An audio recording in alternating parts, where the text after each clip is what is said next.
Kekayaan yang paling besar adalah akal. Kemiskinan yang paling besar adalah bodoh. Keburukan yang paling buruk adalah terpesona pada diri sendiri. Dan sebaik-baik perbuatan, semulia-mulia perbuatan adalah akhlak yang baik. Saya ulang balik. Kekayaan yang paling besar adalah akal. Kemiskinan yang paling besar adalah bodoh.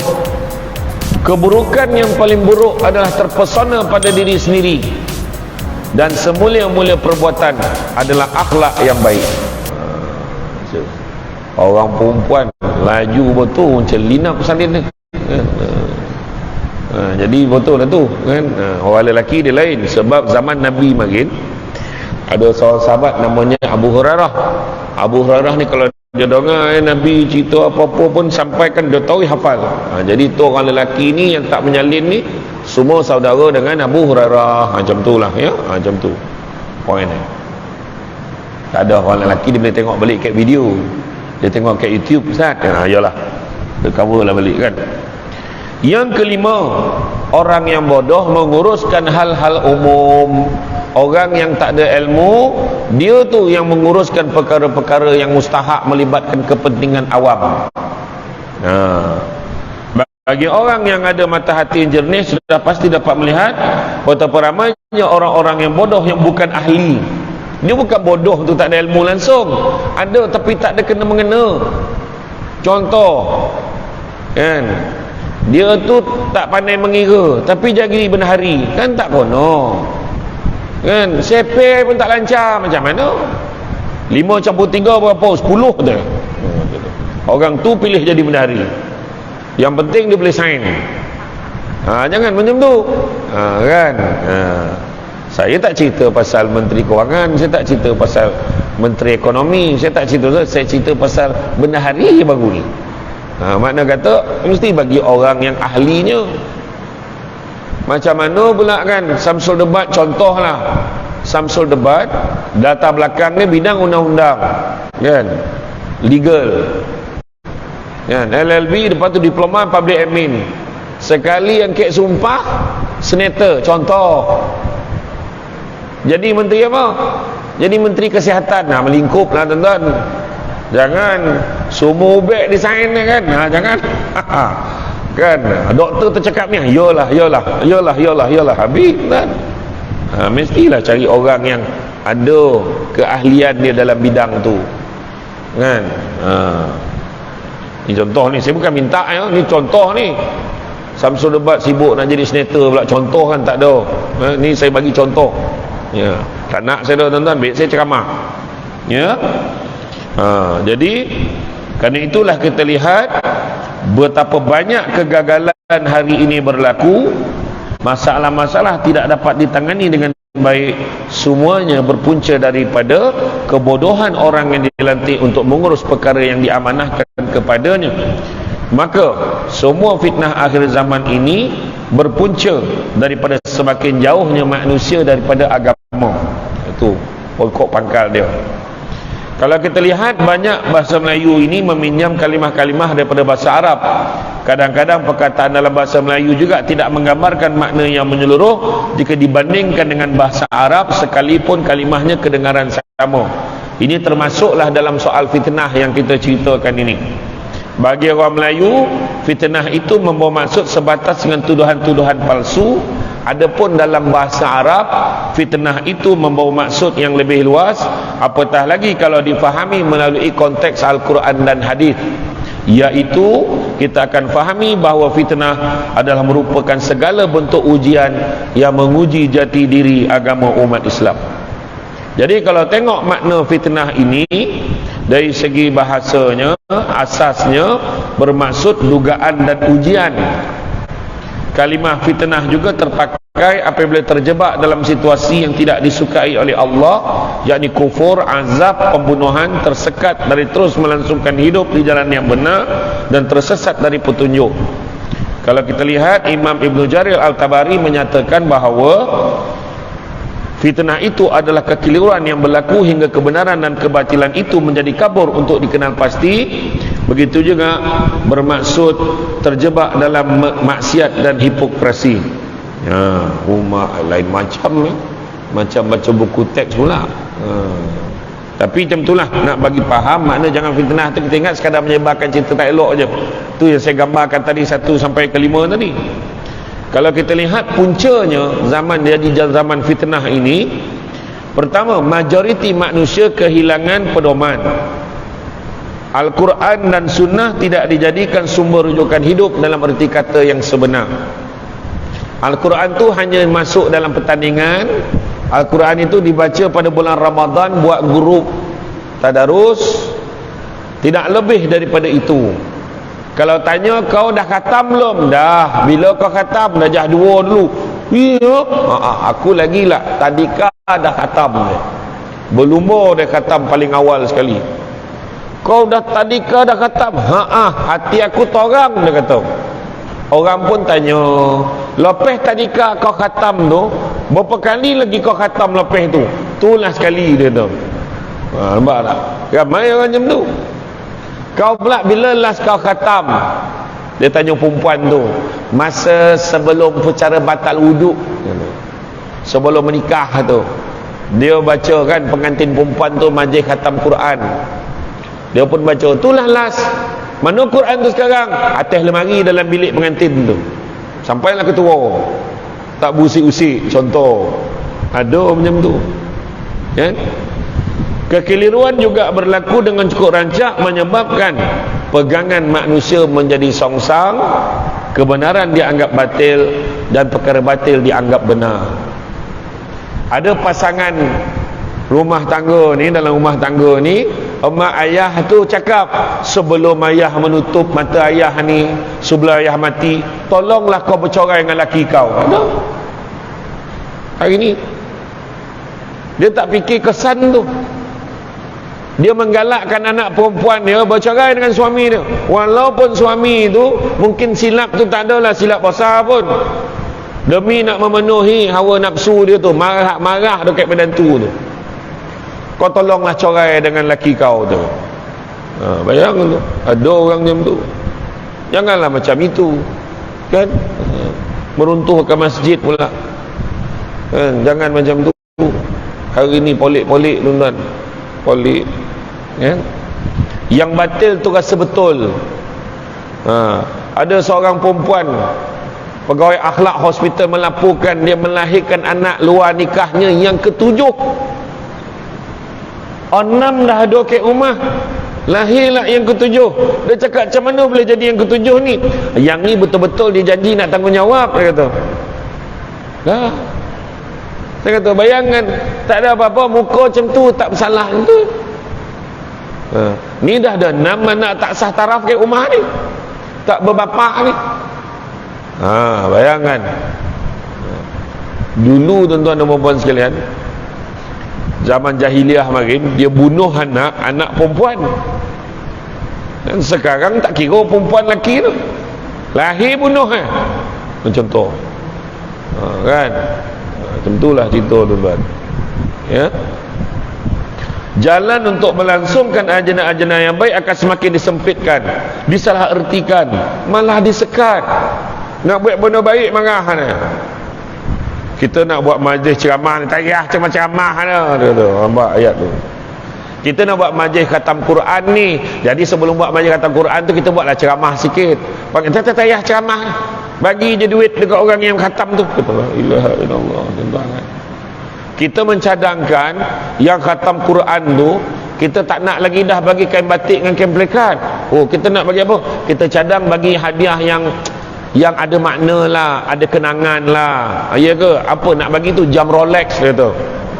Rumah masa tu kan, contoh ada cadangan tu, nak mampu apa dia tu. Tapi benda baik, kan? Kalau mampu pula salah lah, kan? Kalau mampu, ada orang nak sponsor, iya ke? Tak payah dah, daripada dia sponsor tu, baik dia bagi kat masjid. Nah, tengok orang tu ada macam tu, dia salah ertikan. Ya, orang tu buat majlis kenduri kesyukuran anak dapat masuk universiti. Belagak lah tu, ada ayat tu. Hati tu tak ada yang elok, tak apa ditolan dengan parut tu lah.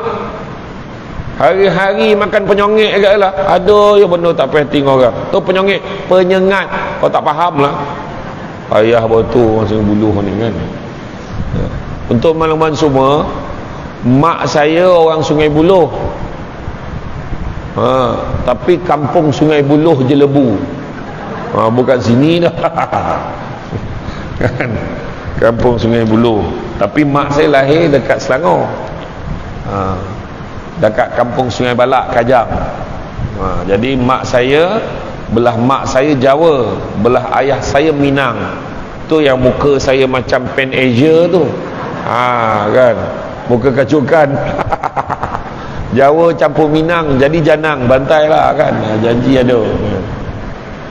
Jadi jalan untuk melangsungkan jalan baik disalahartikan. Kebaikan dan kejujuran susah mendapat tempat jika dibandingkan dengan penipuan dan pengkhianatan. Macam ni, tadi saya ada jumpa duit kat belakang tu. Ada satu beg, saya kira-kira tadi tak kurang 5,000 lebih tadi. Ya ke? Mana jumpa belakang? Ada haram belakang tak? Jangan-jangan dah diambil separuh duit tu dia tu. Jangan 10,000. Kawan tu punya baik nak pulang kan, dia dah kira sikit dah 5,000 lebih tu. Dia kata ni macam mana nak pulangkan balik ni. Ada je. Nampak tak? Bukan senang kan? Bukan senang. Kita lah contoh lah, masuk bilik hotel murah ya, hotel tak kisahlah hotel apa kan, masuk bayar RM50 nak masuk bilik hotel tu.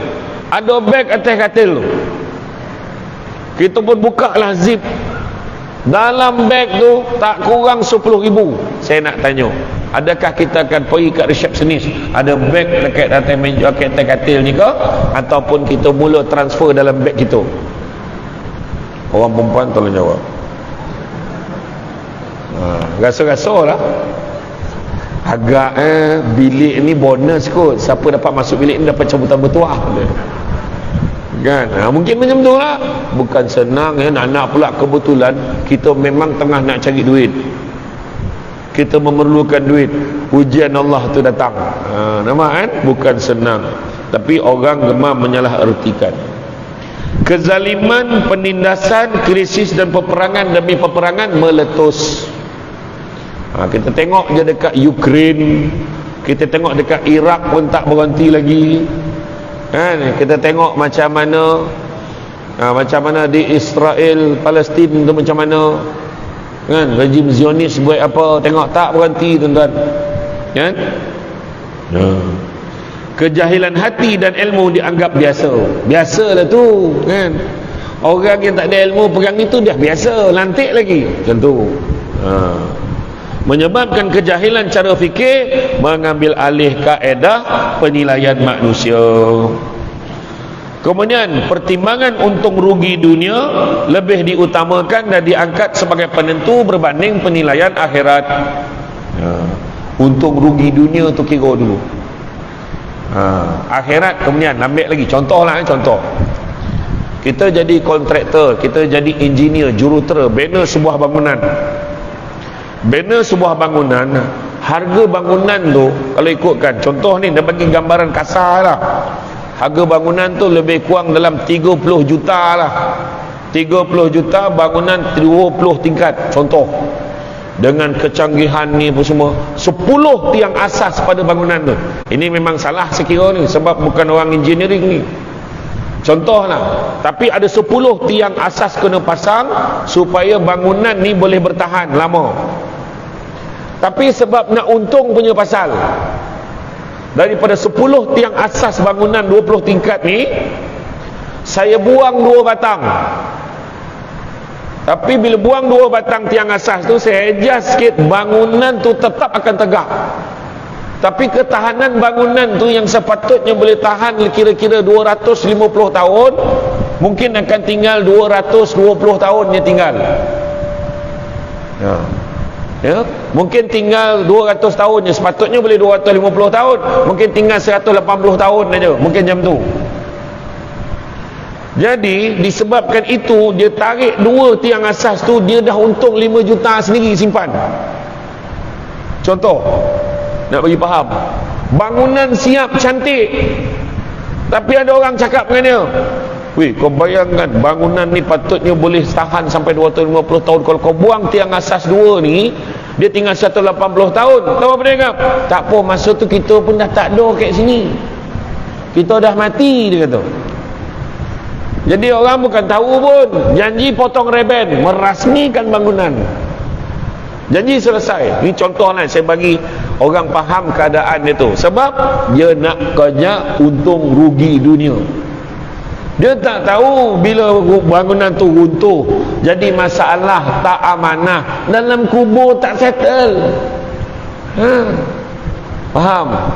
Tu sebab bagi saham yang baik-baik atas dunia ni, buat elok-elok, bagi cantik, orang gunakan dengan baik.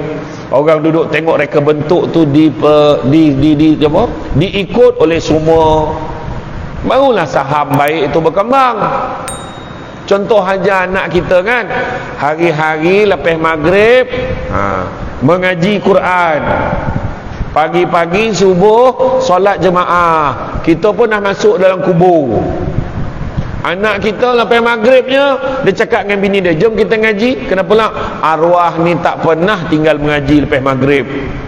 Dia pun buat, mengalir pahala untuk arwah. Pagi sembahyang subuh berjemaah. Kenapa bang? Arwah abah, arwah mak dulu tak pernah tinggal solat subuh berjemaah, mengalir pahala. Sebaliknya, yang petang Jumaat lepas asar kita pergi pusat karaoke tu nak, kenapa? Arwah ni dulu tak pernah tinggal karaoke lepas tu, mampus dalam kubur tu. Kita nampak macam tak ada apa-apa, tapi tu yang anak kita ingat. Parah tuan-tuan, buat jahat pun disabit ke mak ayah Jadi ajar benda-benda. Kalau kau pergi kerja, anak ni tengok chat, bah, abah tipu attendant pergi kerja ni, tak apa ke mah? Sikit-sikit tak apa tu. Anak ikut. Ayah aku dulu cakap sikit-sikit tak apa, jangan banyak. Nampak? Kita tak sadar tu. Baik dah, kat Sungai Buloh baik. Bila dia sampai kat Island, dia dengan kawan ni simpan kopiah ni, lipek masuk dalam poket. Dia pergi mana? Dia pergi rumah penyembelihan ayam. Faham? Rumah penyembelihan ayam, faham tak faham? Orang perempuan ni mula buat apa pun, oi, kat mana? Sebab kat Sanun, dia kata orang Malaysia tak nampak. Dia tak fikir Allah Ta'ala nampak. Dia masuk, dia kojokan ayam tu. Selesai dia mengojokan ayam tu, saya tak nak hurai apa ya, faham sendiri, tak faham tanyakan kawan. Dia kojokan ayam tu, bila keluar dia berkumpulkan kawan dia.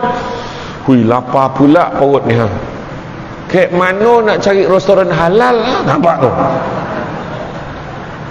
Dia mengojokan ayam tadi, dia tak tanya halal haram tu, tapi bab makan dia tanya restoran halal.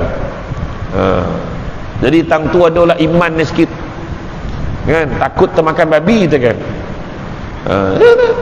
Kan pelik tu, untung rugi dunia yang lebih diutamakan. Mungkin banyak lagi tu, sebab jadi sebutkan ya ayyuhallazina amanu alaikum anfusakum la yadurrukum man dhalli idza ahtadaitum ila Allah marji'ukum jami'an fayunabbi'ukum bima kuntum ta'malun. Wahai orang-orang yang beriman, jagalah dirimu. Tiadalah orang yang sesat itu mampu memudaratkan kamu apabila kamu telah beroleh hidayah. Hanya kepada Allah kamu semua akan kembali, maka dia akan memberitakan kepada kamu apa yang telah kamu lakukan. Surah Al-Ma'idah ayat 105. Maka dapat ditafsirkan bahawa melalui ayat ini Allah menyuruh orang beriman agar sentiasa memperbaiki diri dengan terus melangsungkan kebaikan semampu mungkin. Buat kebaikan-kebaikan.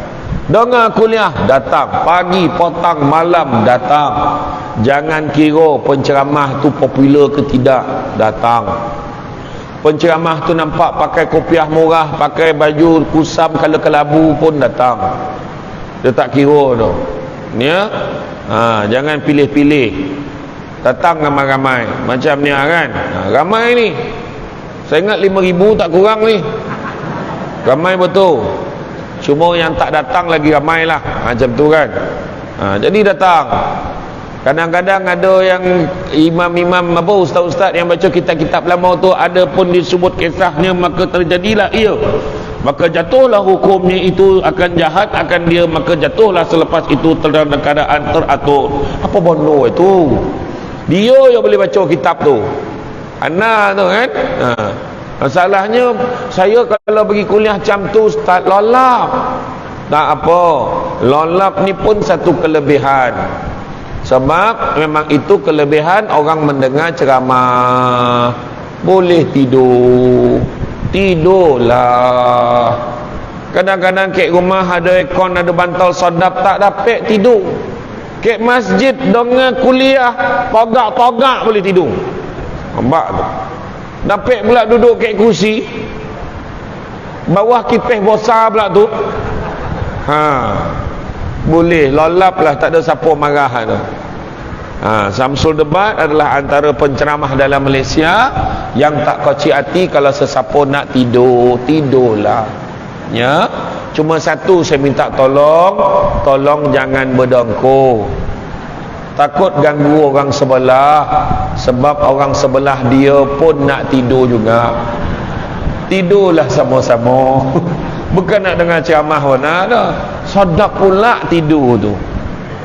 Tapi ada tak ustazah yang mengajar puan-puan waktu kuliah duha muslimat tu, ada satu doa yang kita boleh baca. Kalau kita baca, orang yang mengantuk jadi torang mata dia. Pernah tak ustazah tu ajar? Tak pernah. Doa dia senang ya. Siapa nak salin, salin. Bismillahirrahmanirrahim. Wabil lahil taufik wal hidayah. Wassalamualaikum warahmatullahi wabarakatuh. Itulah doa. Itu kalau orang yang dah lolap tu dengan wabillahi taufik togak, dah habis kok. Jaga dah. Tapi saya belum baca lagi doa tu, baru ajar. Ramai pula yang menyalin tu. Gurau. Hampir betul penceramah ni dia katakan. Gurau tuan-tuan ya. Kalau kita teliti tertib kedudukan ayat ini, kita lebih dahulu akan menjumpa dengan ayat 114 sebelumnya, menyuruh kita agar menjauhkan diri dari ketaksuban secara membuta tuli tanpa ilmu. Konolah kita belajar, kono ada ilmu. Cantik teluk pantainya landai, tambik perahu tepi kuala. Biarlah buruk kain yang dipakai, asalkan penuh ilmu di dada. Kono belajar. Kan? Kain songket benang sutera, lilit sabalit buat selempang. Ilmu yang banyak jadi cahaya, walaupun sikit menjadi torang. Kono belajar. Jadi itu sebab kono ada ilmu. Kan? Ni ilmu tak ada. Tahu yang sosek dia ni, dia kata. Ni tak boleh pakai, dia kan. Begitu kadang-kadang. Lagi satu lagi, ada orang tu dia tahu tapi dia tak beramal. Ada juga. Ingat tak kisah yang tuan guru tu? Dia mengajar anak murid ini, dia mengajar fiqah, dia mengajar pasal ni mengaji, dia mengajar pasal kitab, macam-macam lah. Bila ngajar, setiap hari dia balik, memang dia kalau nak balik kampung dia kena nyeberang sungai. Tak macam mana dia balik hari tu, perahu hanyut. Macam mana pula nak balik? Dia jumpa balik tuan guru dia, tuan guru, perahu saya hanyut. Pinjam perahu tuan guru boleh tak? Tuan guru ni malih nak narik dia punya perahu dekat dalam store tu. Kau ni apa yang payah benar, kau baca Fatihah, kau salawat 3 kali sudah kata. Jadi dia ni lui. Yolah. Dia pun pergi. Senyaplah, tak adalah bunyi apa-apa lidah. Maknanya pada perkiraan tuan guru itu, mungkin dia dah jumpa perahu lain. Selang beberapa minggu, selang beberapa bulan, dia jumpa dengan tuan guru. Tuan guru, kenapa? Minta tolong benar, kenapa kat kampung saya ada orang meninggal. Habis tu, imam tak ada, yang menguruskan jenazah biasa tak ada, semua balik kampung. Semua ada hal. Sekarang tak ada orang lain yang boleh tolong. Tuan guru je boleh tolong. Tolonglah tuan guru. Iyalah. Macam mana pula dah tak ada orang kan? Sekejap saya bersiap sekejap. Sampai kat tepi sungai tu, perahu tak ada. Ni perahu tak ada ni, macam mana ni? Tuan guru, semenjak tuan guru ajar saya baca Fatihah selawat 3 kali, semenjak pada tu saya tak pernah pakai perahu lagi dah. Iya ke? Kata tuan guru tu. Iya, tuan guru tengok ya. Dia baca Fatihah, dia selawat, berjalan atas air tu. Hui ke, tak sangka pula kata tuan guru. Anak murid copek lah tuan guru, orang dah ramai tuan guru ni. Ayolah, tuan guru pula baca Fatihah selawat 3 kali, tenggelam tuan guru. Macam mana dia mengajar orang tapi dia tak buat. Itulah cerita cabaran tuan-tuan dan puan sekalian, ya. Pesanan Nabi. Seorang sahabat yang bernama Tha'labah Al-Khushani pernah bertanya kepada Nabi, apakah maksud di sebalik ayat wahai orang-orang yang beriman, jagalah dirimu, surah Al-Maidah ayat yang ke-105. Maka Nabi menjawab dengan hadis yang panjang sebagai tafsiran kepada ayat ini, teruskanlah olehmu untuk selalu menyeru kepada yang makruf dan mencegah kemungkaran, sehinggalah kamu akan melihat sifat kedekut yang ditaati, hawa nafsu yang diikuti, dan kehidupan dunia yang diutamakan. Satu orang yang akan terpesona dengan pandangan masing-masing, maka ketika itu kamu perlu bergaul hanya dengan orang-orang yang searah denganmu sahaja, dan jauhilah orang-orang kebanyakan. Maka sesungguhnya setelah zamanmu akan datang zaman penuh ujian. Orang-orang yang berpegang teguh dengan agama seperti menggenggam bara api. Ketahuilah saat itu orang yang terus berusaha berpegang dengan agamanya akan beroleh pahala umpama 50 orang yang turut melakukan amalnya yang sama. Nampak? Makna kata, dia kata teruskanlah untuk terus mengajak kepada kebaikan, cegah kemungkaran, sampailah kamu akan melihat sifat kedekut yang akan ditaati, hawa nafsu yang akan diikuti, kehidupan dunia yang diutamakan. Orang akan terpesona dengan pandangan masing-masing, dia tak peduli. Kita tahu dah kedekut itu tak baik, tapi itu jugalah yang kita ajar dekat orang lain, dan orang ikut, kan? Kadang-kadang masjid jangan bagi sangat duit, kau jangan bagi banyak ada duit masjid tu, betul. Contoh, dia belajar cuma nak bagi kat masjid sampai kau tak ada apa-apa hal pula, tak payah. Dia ajar, dan dia pun ikut. Kedekut itu diwarisi daripada mak dengan ayah ajar macam tu, contoh, dan ditaati sifat kedekut tu. Macam tu juga, kan? Macam tu juga hawa nafsu diikuti dengan dunia yang diutamakan. Dunia enggak diutamakan. Ini semua dunia aja. Dia pun buat rumah besar-besar 10 bilik. Ini dunia aja, buat juga. Anak sama juga macam tu. Rumah makin besar, orang makin tak ada, bukannya orang makin ramai. Rumah makin besar, orang makin tak ada. Ilmu makin tinggi, adab makin kurang. Manusia makin ramai, kemanusiaan makin kurang. Melancong satu dunia, jiran sebelah rumah pun tak kena. Perubatan makin canggih, penyakit semakin banyak. Rakan di media sosial bertambah ramai, teman sejati makin tak ada. Apa lagi? Jawab, ada lagi tu? Jawab. Sana. Jadi hadis ini lengkap menceritakan perihal gejala zaman fitnah, bermula dengan dakwah sebagai benteng umat Islam. Jika tidak dilangsungkan dengan kadar yang cukup, maka akan berleluasalah penyakit jiwa yang merosakkan agama. Itu sebab kerja dakwah kena terus buat. Siapa yang penceramah tu buat hari-hari, buat program, buat, tak kira tu, buatlah program, kan? Macam Samsul Debat pun sendiri, mana yang dia boleh ceramah, dia ceramah. Dia bukan kira pun orang bayar 1,000 pun dia datang, bayar 10,000 pun dia ambil, dia tak kira, okey je, kan? RM50 pun dia datang. Tapi itulah sekali tak datang dah, lepas tu kan, tak ada lah, gurau. Ya, kan? Jauh-jauh pagi juga, Sungai Buloh. Hari tu saya ceramah mana? Malam tu kat Kuala Ketil, Kedah, Baling. Habis tu esok pagi tu Kuantan. Ya Allah, saya kata, sampai-sampai kat Kuantan subuh dah, azan subuh. Ponik betul. Ni datang kat Tompek sungai tak boleh mandi ni. Sungai Buloh. Dia 3 sungai yang tak boleh mandi kat Malaysia ni. Pertama Sungai Buloh tak boleh mandi, Miang. Yang kedua Sungai Besi, Melantun. 3 Sungai Lombing, nak mampu cuma apa. Jadi tu 3 sungai yang tak boleh mandi.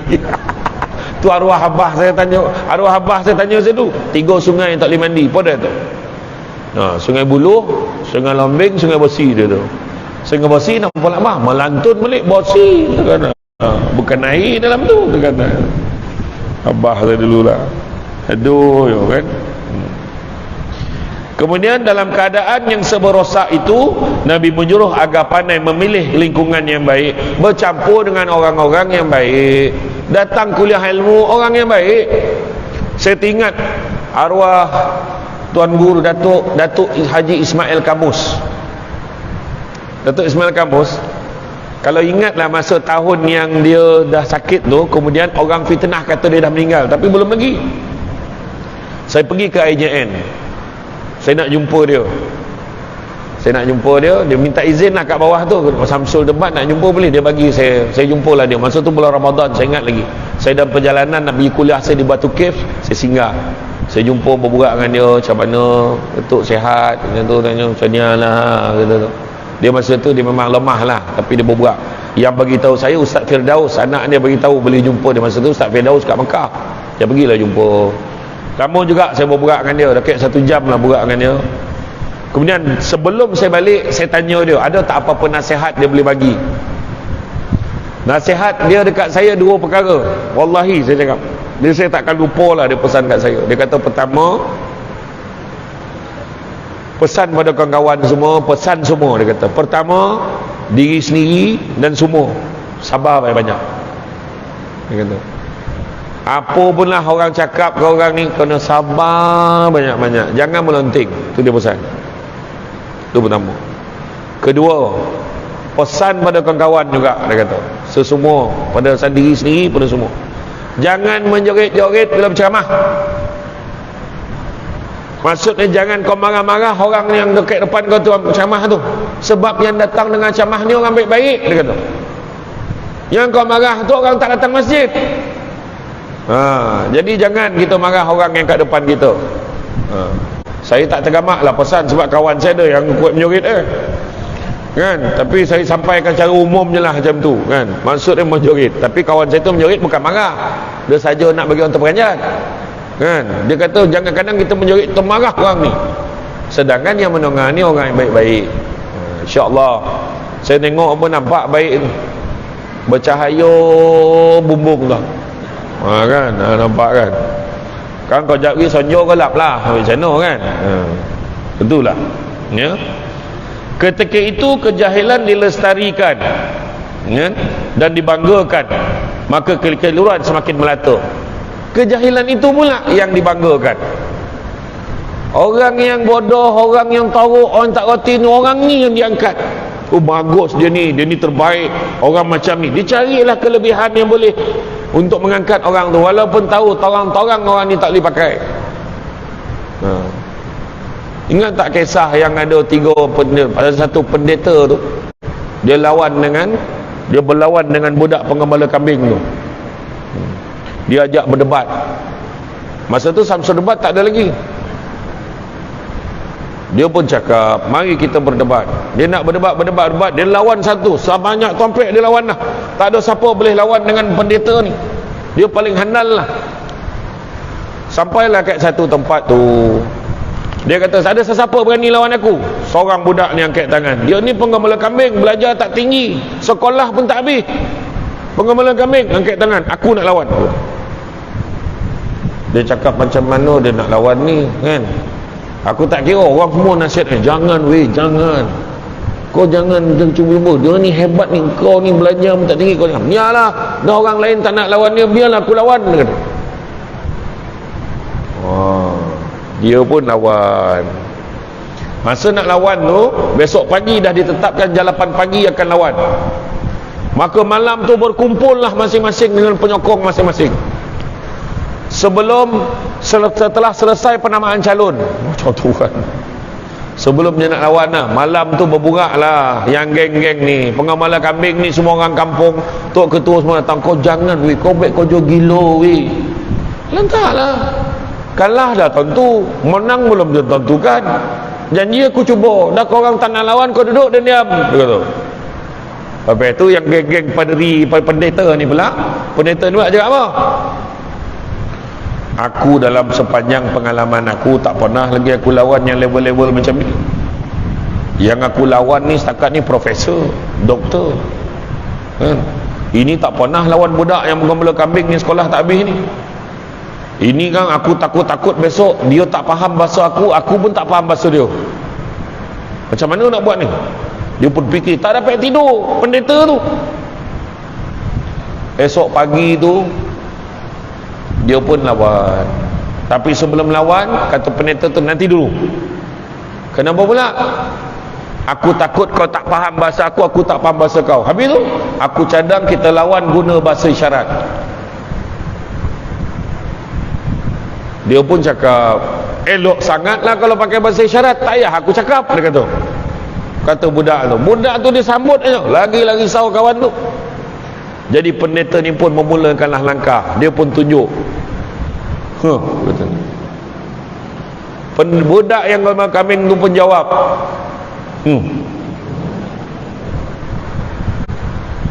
lepas tu dia bagi balik, 3. Dia pun jawab, 6. Pendeta tu balas balik, dia buat macam ni, bulat besar dia buat. Kawan tu tunjuk, penumbuk tu terperanjat pendeta tu. Pendeta tu keluarkan tongkat dia, dia capai tongkat tu, dipatahnya. Lari pendeta tu. Pada ketika itu budak menggembala kambing ni diisytiharkan sebagai pemenang. Hui, masa tu lari jauh pendeta tu, punya takut. Penyokong pendeta tadi pun ikut. Dia kata, ni cerita je tau, cerita je, bukan betul-betul ni disampaikan. Dia pun tanya, macam mana kau boleh lari? Kau nampak budak menggembala kambing tu nampak biasa-biasa, tapi ilmu dia tinggi. Ya ke? Aku tunjukkan macam ni. Aku kata Jesus. Dia jawab, makna dia jawab Allah dan Rasul, pandai dia. Ya ke? Aku tunjukkan macam ni, God, Jesus and Mary. Dia jawab apa?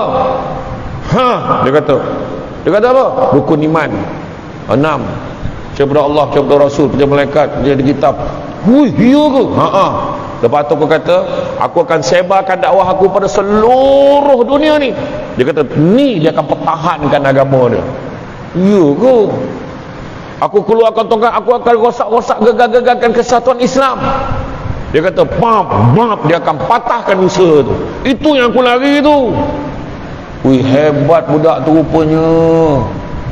Itulah pengakuan kekalahan pendeta.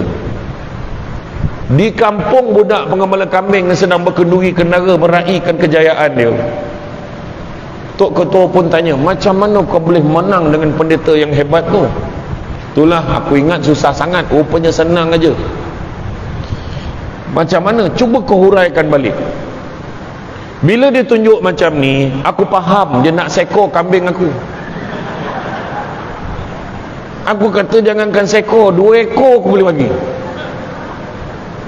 Kemudian dia balas, nak 3 ekor, aku gandakan 6 ekor aku bagi.